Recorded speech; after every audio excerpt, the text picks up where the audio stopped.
Hello everyone and welcome to Mission Alive. When I first went to the Trobriand Islands in Papua New Guinea, I was teaching grade 3, 4 and then grade 6. And then we had a great influx of young people, small children from the next village, which was a very strong United Church village.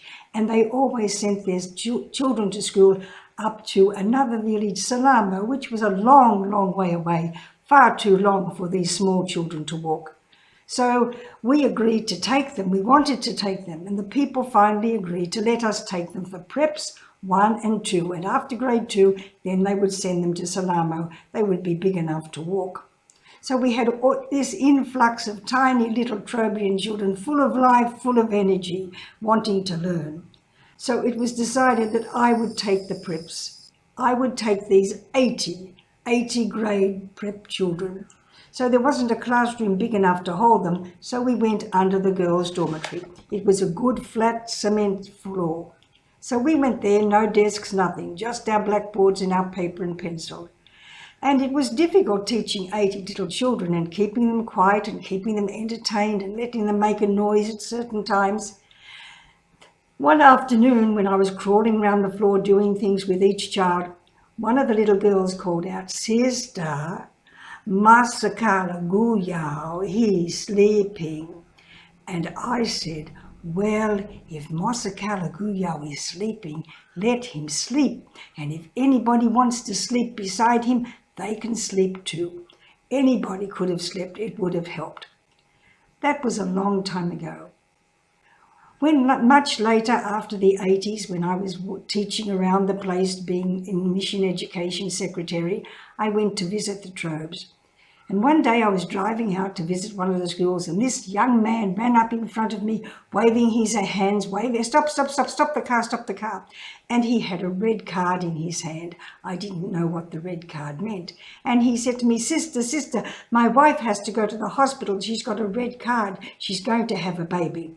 And apparently the hospital had 2 cards, a yellow card and a red card. If you had a yellow card, all right, you could have your baby in the village with the midwife, or you could come to the hospital if you could. But if you had a red card, you had to get to the hospital.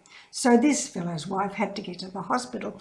And I said to him, "Well, look, I've got an appointment I have to keep and it's out the other way." And he said, "Sister, I'm Mosakalaguyau." Well, I was so shocked. I stopped the car and I said, "Who are you?" He said, "Sister, I'm Mosakalaguyau." I was so delighted to see Mosakalaguyau, to know that he'd grown into a young man, married, and was soon to become a father. So, of course, I turned, drove down to the United Church village, picked up his wife and himself and all that they needed, and took him up to the hospital. And then I drove on my way to my appointment at the other school in the opposite direction. Of course, nobody worried that I was late because usually nobody was on time. So we had our meeting, and after our meeting, which was quite late because I'd arrived late, and we enjoyed talking to each other.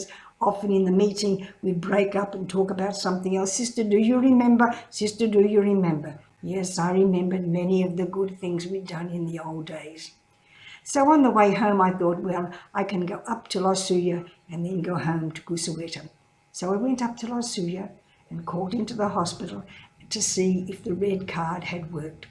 Yes, she'd had her baby. She'd had a lot of trouble, but the baby was born and the mother and the baby were both well. Mosakalaguyau was a very proud and happy father. He came to me and said, "Sister, thank you for bringing my wife. If you didn't bring her, maybe my baby would die. But now I have a new baby. My wife and I are very, very happy. Thank you for teaching me, and thank you for giving me this new baby." Thank you. Thank you is a wonderful word in any language. Kakatoki. Kakatoki sinabuana in the Trobriand Islands. Kakatoki, thank you. Kakatoki sinabuana.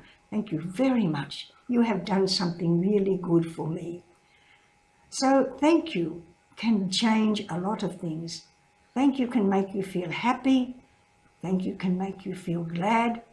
Thank you can make you feel very grateful.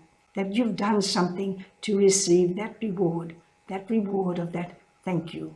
So make sure that during this week, thank you is part of your life. Goodbye. God bless. See you another time.